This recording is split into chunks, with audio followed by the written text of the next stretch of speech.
Started? ठीक है, last question बताओ कौन सा किया था? 12th।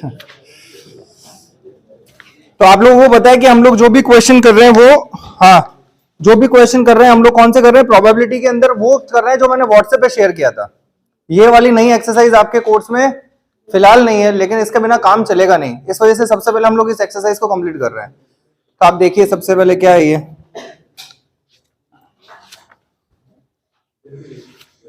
लास्ट क्वेश्चन कौन सा था? Last question 12th। 13th very important mark करिए, 13th वेरी इंपॉर्टेंट मार्क कर दीजिए। तो आपके पास अगर क्वेश्चन नहीं है न्यू बुक में, तो ये क्वेश्चन है नहीं, क्योंकि completely word problem oriented chapter है। फॉर्मूला वही है जो मैंने स्टार्टिंग आपको इंट्रोडक्शन क्लास में सिखाए थे, है ना, आई थिंक ऑन 3rd जनवरी। तो अब जो हम लोग पढ़ रहे हैं वो वापस उसी के बारे में, और आज हम लोग अपनी प्रॉपर्ली एक्सरसाइज वापस स्टार्ट करेंगे। जो उस दिन मैंने पढ़ाया था मैं उसको वापस से रिवाइज करवा दूंगा, तो एक बार आप देख लीजिएगा। Question number 13 is very very important question. देखिए question number 13 is very very important question. क्यों इंपॉर्टेंट है अभी पता चली जाएगा। स्टार्ट करें? सबका ध्यान इधर, तेरे पैर का ध्यान रखना बस, है ना। हाँ, द नंबर, सुनिए अच्छे से, इजी क्वेश्चन है बट वर्ड सब समझ में आने चाहिए। The numbers 1, 2, 3, 4 are written separately on the 4 slips of the paper. आप इमेजिन करिए कि आप लोगों ने 4 स्लिप्स ऐसे कट करके रख दी अपने पास में, और हर स्लिप के ऊपर आप लोगों ने नंबरिंग कर दी है। वो नंबरिंग क्या क्या है? 1 है, 2 है, 3 है और 4 है। उसके ऊपर आपने नंबरिंग करके रखी है। समझ में आया? 1, 2, 3 और 4 आपने 4 उसमें नंबर लिख दिया, ऐसा ऐसा उसने बोला है। उसने क्या बोला? The slips are put into the box. अब ये जो जितनी भी स्लिप्स है वो आपको एक बॉक्स के अंदर प्लेस कर देनी है। समझ में आया? अब आप मुझे बताइए, जब एक बॉक्स में है तो बॉक्स के अंदर अब आपको दिखेगा तो नहीं, हर स्लिप के ऊपर क्या ऐसे फोल्ड करके आपने अंदर रख दी, इमेजिन कर लीजिए। अब वो आपको क्या बोल रहा है?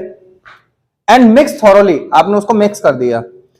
अ person draws 2 slips from the box. अब बताइए कितनी स्लिप निकालनी है उसमें से? 2 स्लिप निकालनी। तो इमेजिन करिए इस बॉक्स में से 2 स्लिप। अच्छा, अब आप मुझे बताइए, जब बॉक्स बंद है और आपके पास इतनी जगह है कि आप उसमें से 2 स्लिप ड्रॉ कर सकते हैं, तो इसका मतलब हमारा पहला काम ये है कि हमारा टास्क क्या है? हमारा टास्क है 2 स्लिप ड्रॉ करने का। बात समझ में आ रही है? तो जब आप इसमें 2 स्लिप ड्रॉ करते हैं तो आपने 2 स्लिप, अच्छा अब आपको पता चलेगा कि कौन से नंबर की स्लिप निकल रही है? नहीं पता चलेगा, क्योंकि ये रैंडम ऑपरेशंस चल रहे हैं, है ना। हम लोग ऐसे देख देख के थोड़ा निकाल रहे हैं।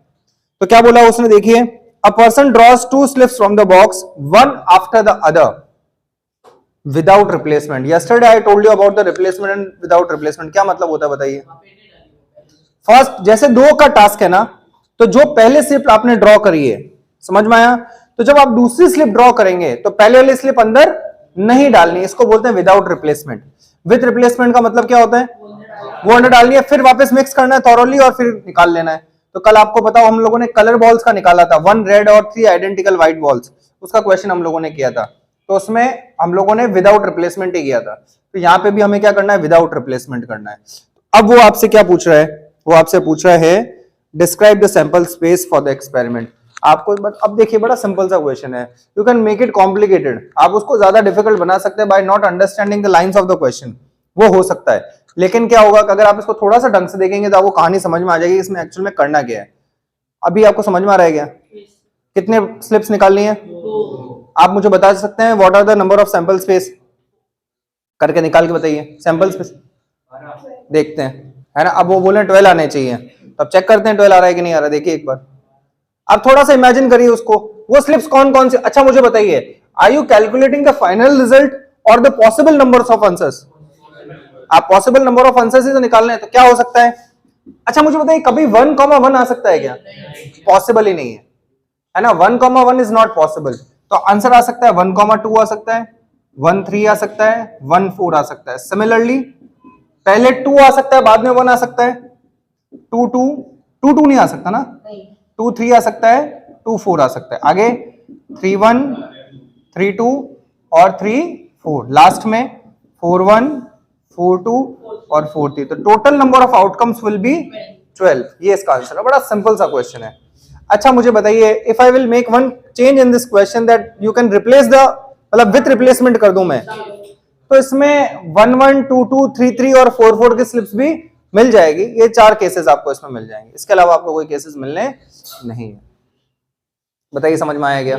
पक्का? कोई डाउट हो तो भी क्लियर करिए। ठीक है, नेक्स्ट क्वेश्चन पे आइए। विथ रिप्लेसमेंट 1 1 2 2 3 3 4 4 हो जाता है, एक एक साथ में और आ सकती है, वो 16 हो जाएंगे। हाँ, अब वापस मैपिंग वाला क्वेश्चन है 14th। अब स्टार्ट हो जाइए, खुद से करिए। मैपिंग वाला क्वेश्चन है। कल मैंने आपको मैपिंग सिखाई थी कि नहीं सिखाई थी?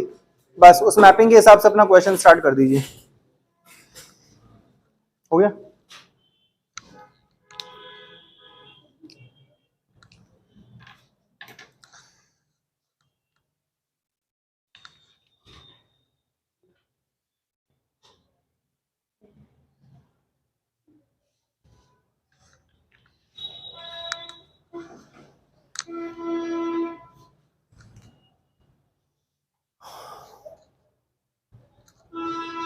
तो जो नेक्स्ट क्वेश्चन नंबर 14th है, it is related to the mapping. Mapping का मतलब ये होता है कि जो क्वेश्चन है ना उसके अकॉर्डिंग हमें करना पड़ता है।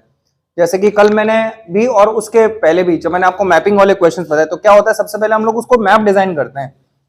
जैसे कि क्वेश्चन नंबर 14th है, एन एक्सपेरिमेंट कंसिस्ट ऑफ, सुनिए अच्छे से, an experiment consist of rolling a die. अब जैसे ही वो बोलता है रोलिंग अ डाई, तो सबसे पहले आप लोगों को एक डाइस बना लीजिए। उस डाइस का आंसर क्या क्या आ सकता है बताइए? The answer can be 1 2 3 4 5 and 6। बोलो सही है क्या? करेक्ट है क्या? The answer can be 1 2 3 4 5 6, correct है? आंसर कैन बी 1 2 3 4 5, इसके अलावा तो नहीं होगा ना भाई। आगे देखिए, an experiment consist of rolling a die then tossing a coin. एक डाइस रोल करना है और फिर क्या करना है? कॉइन टॉस करना है। Once if number on the die is even. क्या मतलब इस लाइन का? मुझे सिंपल हिंदी में मतलब समझा दीजिए बस आप लोग। हाँ सर, अगर डाइस पे इवन नंबर है तो टॉस कॉइन एक ही बार टॉस करना है। समझ में आ रहा है? बड़ा सिंपल उसने समझाया। तो पहले आपको क्वेश्चन की लैंग्वेज ऐसे होना चाहिए कि आपको समझ में आए कि एक्चुअली में वो बोल क्या रहा है। तो सबसे पहले आपको पता होना चाहिए कि वो क्या बोल रहा है। इमेजिन करिए आपके हाथ में एक डाइस है, आपने जैसे ही थ्रो किया तो उसमें 6 नंबर आ सकते हैं, 1 2 3 4 5 6 आ सकता है। आफ्टर थ्रोइंग अ डाई वो बोल रहा है अगर इवन नंबर आ जाए तो आप कॉइन को एक बार टॉस करेंगे। तो अब आप इवन नंबर की पॉसिबिलिटी आपके पास में 2 के साथ में है, तो ये हेड और टेल दे सकती है। 4 के साथ में हेड और टेल दे सकती है। 6 के साथ में हेड और टेल दे सकती है कि नहीं दे सकती है? सही है। आगे देखिए क्या बोल रहा है वो, if number on the die is odd, अगर नंबर ऑड आ जाए then coin is tossed twice. वो बोल रहा है अगर ऑड नंबर में 2 बार। तो मुझे बताइए अगर ऑड नंबर है तो head head, head tail, tail head, tail tail, यहां पे भी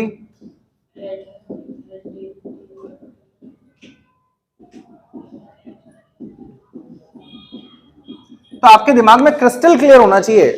अब आप देखिए, ये डायग्राम बनाने के नंबर नहीं मिलते हैं, है ना। ये कोई हम लोग पेंटिंग तो कर नहीं रहे कि भाई इसके नंबर मिल जाएंगे आपको। आपको ये सिर्फ हेल्प करता है that you can design a sample space. आप इसका सैंपल स्पेस डिजाइन कर सकते हैं, ये आपको इसमें हेल्प मिल जाती है बस। तो अगर आप इसमें सैंपल स्पेस के बारे में बात करेंगे तो 1 HH हो जाएगा, 1 HT, 1 TH, 1 TT, करेक्ट।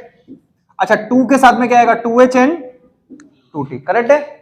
आप में से कोई भी ऐसा है जिसको ये नहीं समझ में आता, you can ask me right now. समझ में आई बात? हाँ चलिए, फिर क्या होगा? 3HH, 3HT, 3TH, 3TT, 4H, 4T, correct. 5HH, 5HT, 5TH, 6H and 6T. These are the elements of sample space जिसको हम लोग सेट के अंदर प्रेजेंट करते हैं। ये फाइनल आंसर। तो ये मैपिंग का, मैं आपको क्या बोल रहा हूँ, मैपिंग के नंबर नहीं है, नंबर इस चीज के हैं, लेकिन इसको डिजाइन करने के लिए इसकी काफी हेल्प मिल जाती है हमें क्रिस्टल क्लियर समझ में आ जाता है कि एक्चुअल में क्वेश्चन क्या है, क्या रहा है।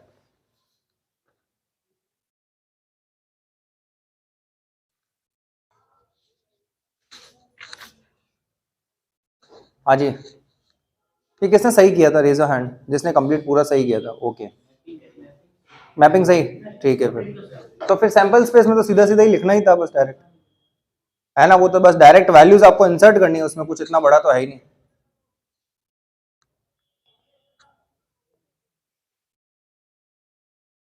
बढ़े आगे, नंबर 15 देखिए। दो क्वेश्चंस और रह गए इस एक्सरसाइज में, उसके बाद में मैं एग्जाम्पल्स आज आपको होमवर्क दूंगा इसके, फिर हम लोग देखते हैं इसके मेन क्वेश्चन से रिवाइज करेंगे जो पहले हम लोगों ने पढ़ रखा है वो। देखिए अब आप क्वेश्चन नंबर 15 पे आइए। 15th क्वेश्चन क्या कह रहा है? अ कॉइन इज टॉस्ड। अब जैसे ही उसने बोला अ कॉइन इज टॉस्ड, सुना अच्छे से क्योंकि मैपिंग है। जैसे ही कॉइन इज टॉस्ड का मतलब एक कॉइन आ गया तो उसका answer it can be head and tail, yes और no? A coin is tossed then answer can be head and tail. If a draw, सुनिए अच्छे से सभी लोग, we draw if it shows tail, अगर वो टेल आ जाए उसके आंसर के अंदर, we draw a ball from the box which contains 2 red and 3 black ball. अब सबका ध्यान इधर, आपको बोला है टेल आ जाए तो एक बॉक्स में से बॉल निकालने का। अ बॉल लिखा हुआ है क्या? पढ़िए क्वेश्चन पढ़िए, क्या लिखा हुआ है? अ बॉल, इसका मतलब एक बॉल निकालनी है। कब आए? हाँ, तो टेल आए तो आप लोगों को ये चीज करनी है ना? तो टेल आए तो अब बता, मुझे बताइए उस बॉक्स की क्या क्या कंडीशन है, क्या क्या है उसमें? 3 ब्लैक है और 2 रेड बॉल्स है, यस और नो? अब इसमें से एक बॉल निकालनी है। क्या ये सभी आइडेंटिकल बॉल्स है क्या? ऐसा बोला है उसने क्वेश्चन में? उसने नहीं बोला है these are the identical balls. Identical balls होता है तो बताता है, आइडेंटिकल मतलब एक जैसी रेड, एक जैसी व्हाइट। तो अगर ये आइडेंटिकल है तो इसका मतलब मुझे यहां क्या करना पड़ेगा? R1 R2 करना पड़ेगा कि नहीं करना पड़ेगा बताइए? अगर आइडेंटिकल होती तो I will be writing only R here. अच्छा, ब्लैक में क्या होगा? B1 B2 और B3, करेक्ट। अच्छा बताइए, हेड करने पे कुछ बता रहा है, करना है क्या कुछ? If it shows head we throw a die. अगर हेड आ जाए तो क्या करना है? बोलो सही है क्या? अब ये मैपिंग समझ में आ जाती है तो सारा काम इजी हो जाएगा। Now we will write a sample space. अगर आप इसका सैंपल स्पेस लिखेंगे तो क्या लिखेंगे? H1 H2 H3 H4 H5 H6, correct. Next देखना, टेल के साथ में R1 R2, करेक्ट है क्या? अब बॉल लिखा था उसने। आगे टेल के साथ में B1 B2 B3, बोलो समझ में आया? तो बड़ा सिंपल सी चीज है, मतलब जो चीज वो करने के लिए बोल रहा है उन चीजों को आप लोग परफॉर्म करते रहिए, तो उसी को सैंपल स्पेस कहते हैं। इसमें कोई बहुत ज्यादा रॉकेट साइंस है नहीं। आप लोगों से क्वेश्चन है जैसे 16th क्वेश्चन अटेम्प्ट किया है, फिर आप अभी आंसर देंगे इसका, ठीक है? ये हो गया सभी का। Next question number 16th easy है, बट एक दो तरह के सेट होते हैं, सुनिए। एक होता है फाइनाइट सेट। फाइनाइट सेट का मतलब होता है ऐसा सेट जिसमें नंबर ऑफ एलिमेंट्स जो होते हैं वो फाइनाइट नंबर के अंदर होते हैं। फाइनाइट नंबर का मतलब होता है फिक्स्ड होता है, चाहे 10 हो, 100 हो, 1000 हो, लाख हो। लेकिन इनफाइनाइट सेट होते हैं जो कभी खत्म नहीं होते। जैसे कि अगर मैं बोलूं राइट, इसको चैप्टर नंबर 1 में हम लोग पढ़ेंगे कि एक सेट ऐसा बनाइए जो नेचुरल नंबर का है, तो मुझे बताइए क्या होगा? 1 2 3 4 5, अभी तो चलता ही रहेगा, कभी खत्म होगा क्या?